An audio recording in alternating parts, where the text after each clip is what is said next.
Okay, let's dive in. Today we're unpacking something that, on the surface, looks like just another news bit. It's from today's paper, June 24th, 2025, about Morrissey.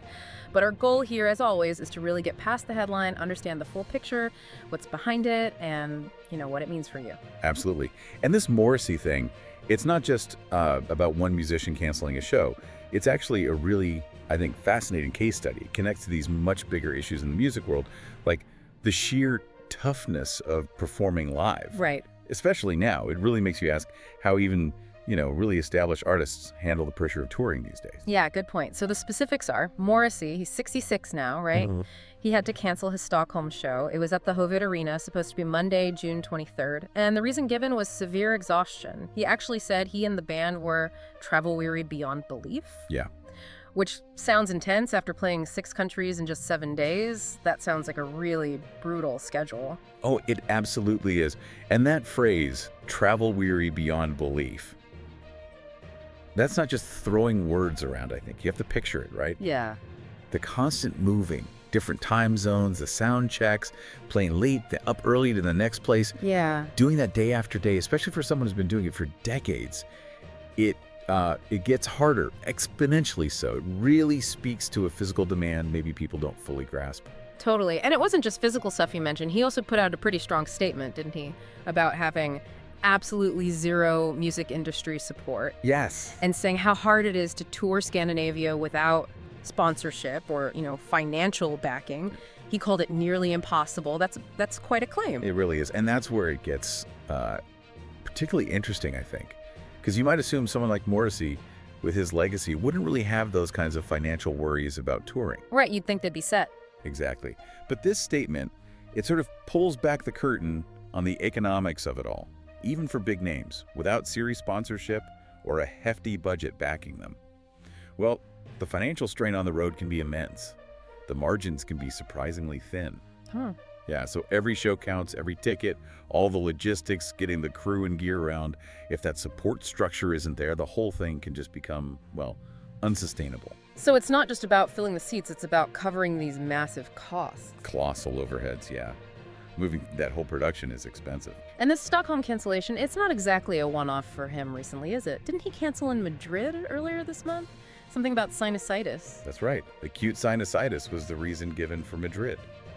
And there were U.S. shows before that, also citing illness or exhaustion. So it does feel like maybe a bit of a pattern emerging here. It certainly raises that question, doesn't it, about the cumulative effect.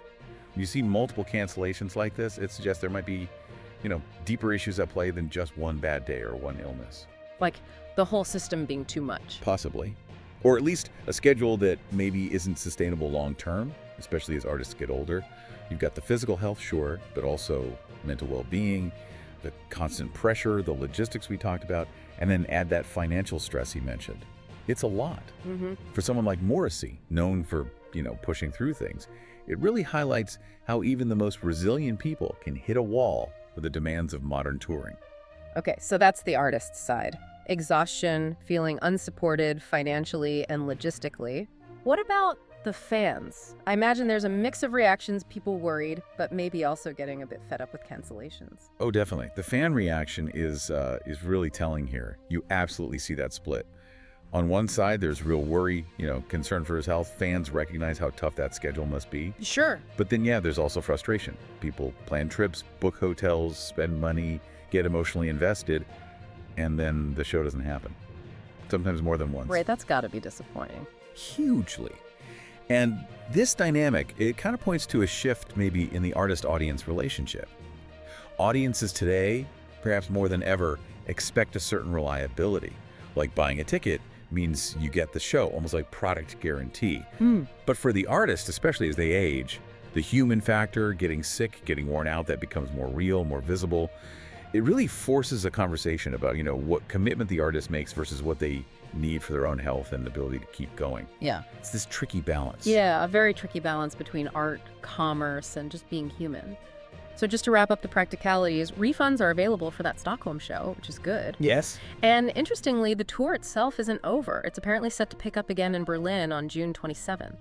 And that detail about Berlin, it just kind of underlines the pressure, doesn't it? Despite everything, the tour machine keeps rolling. or tries to. So yeah, this specific case with Morrissey, the burnout, the comments about lack of support, it really makes you think more broadly about the physical toll, the financial realities for performers on these big tours.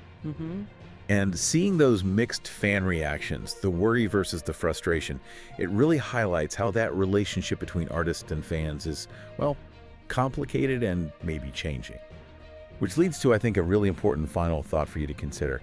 What responsibility does the music industry itself, and maybe even us, the audience, have in all this? Like, are we helping create conditions where artists can actually have long, sustainable careers, especially as they get older? Or is it all just about the success of the next tour? Something to chew on, definitely. Like,